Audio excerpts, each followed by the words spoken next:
Hi vlog!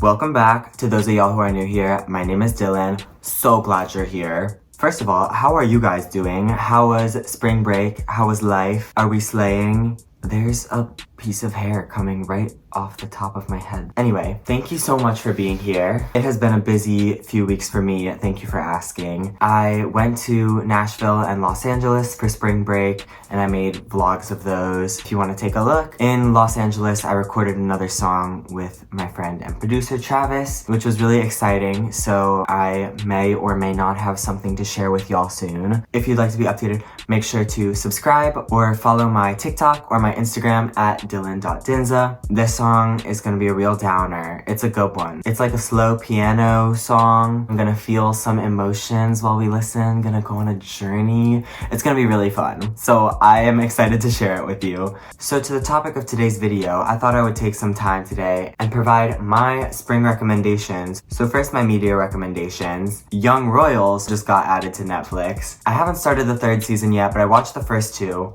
If you watched the third season, let me know if I should watch it. I really enjoyed the first two. It's messy and there's drama, and that just keeps me entertained because there is not really any drama in my life right now. Thanks be to God. I also like to read, and I try to find interesting books, preferably about LGBTQIAs. So I thought I would share some books with you today. They're over there, let me get them.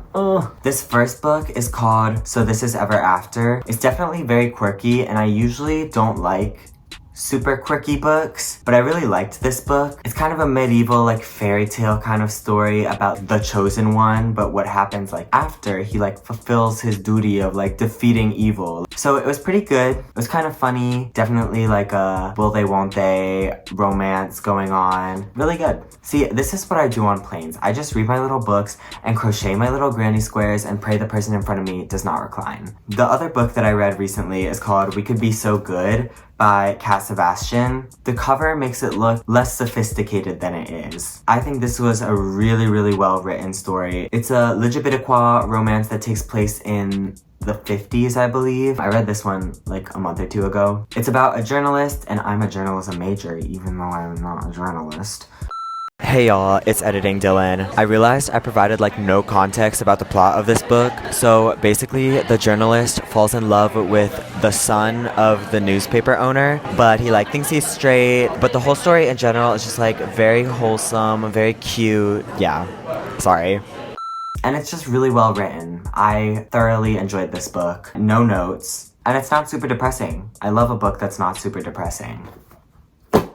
So now we are on to music. I've been listening to a lot of new music lately. My friend Ellie Sar just released a song called Sweet Escape that's really, really good. I definitely recommend you listen to that if you like Tate McRae or like early 2000s pop. I got tickets to see Mad Psy in June. He's coming to Boston. I'm really excited. I really like his music. Stacey's Brother is such a banger. So I've been listening to a lot of his music lately. Killer Queen is really good. It's like high school girl next door gone wrong, like twisted kind of story. Definitely like a storytelling song, but the whole aesthetic of it is just fabulous. I feel like Mad Psy always has really good aesthetics in his music videos and his cover art and everything. I definitely recommend giving that a listen if you're into like kind of like dark pop. Of course, Ariana Grande just released Eternal Sunshine. My thoughts on Ariana Grande kind of change depending on the day and what song. Some of her stuff I really like, and some of it is just not my personal taste. But I really like Supernatural featuring Troye Sivan off the deluxe version of that album. It's really good. It's really catchy. She's really good at writing a hook that stays in your head. And then while I was in LA, I was talking to Travis about his recommendations, and he recommended this song called Jump Scare in Your Garden by Ethan Bortnick. It's a really good song. It's also kind of like dark pop,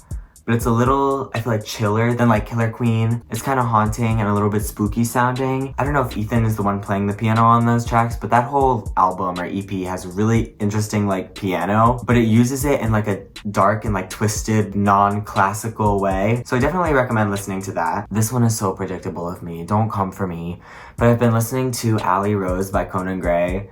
He just put that song out like 2 weeks ago, and I cannot stop listening to it. It's so good. It's so good. It's so good. It's so good. The whole bridge of that song where he's like, and I don't even care if it's just a summer fling, if it's all experimental and you go back to safer things. Hello? Deceased. He did so good on that song. And I'm really excited for the album to come out soon. Also, Taylor Swift's album and Beyonce's album. This next month is going to be a good month for music, I tell ya. I also been listening to this indie artist named Zach Benson. He's also from the same part of Virginia that I'm from, which is kind of a slay. He just put out a song today called Over and Over and Over. It's really good. It's very catchy. I don't want to say like bubblegum pop, but it's like that very classic like pop sound, and I really recommend if you're looking for something kind of like upbeat but a little bit like, oh, why does this keep happening to me? It's a really cool song, and I also really like his production and like the whole aesthetic of his cover art. You should totally check that out if you're looking for your new favorite indie artist. 26 by Carol Hayes. That song is really good, really relatable to where I'm at right now. She says, I'm not a grown-up, but I'm not a kid. It hurts every time I'm reminded. I'm not dying, I'm just 26. I actually saw her perform last year. She opened for the Aces, which are in my concerts vlog. She was really good. She has a really good voice, and she's also an indie artist. Very sad pop, very gay. Really overall cool sound. And then lastly, this one is a throwback. Broken Hearted by Carmen. This song is so old, but I saw it come across my For You page on TikTok and I was like, dang, I forgot this song existed. And I listened to it and it reminds me of like going to King's Dominion in like middle school and like riding roller coasters when it's 90 degrees outside and like being around my friends, because that was just on all the time at that point in my life. It's a classic. That song takes me back. That's all I have for you today. Thank you so much for watching. Please, please, please, please, please let me know your recommendations of TV shows and especially music in the comments. I'm always looking for more music and I can't wait to go through and read them and discover new stuff. And hopefully this helped you discover something new today. Also, if you listen to any of these songs or watch any of these shows, let me know your thoughts if you liked them or not. I made a playlist of all the songs that I just talked about and there's a link below. It's an emotional roller coaster, as my song recommendations always are. When I listen to music, I have literally one playlist that has almost 1,000 songs on it that I just shuffle, so we could be going from Charli XCX to Adele and back, and it really is just a journey. Thank you guys so much for watching today. If you liked this, remember to subscribe, and I will see you on Wednesday with a singing video and next Sunday with a new vlog. Love you, mean it, you gotta finish the heart.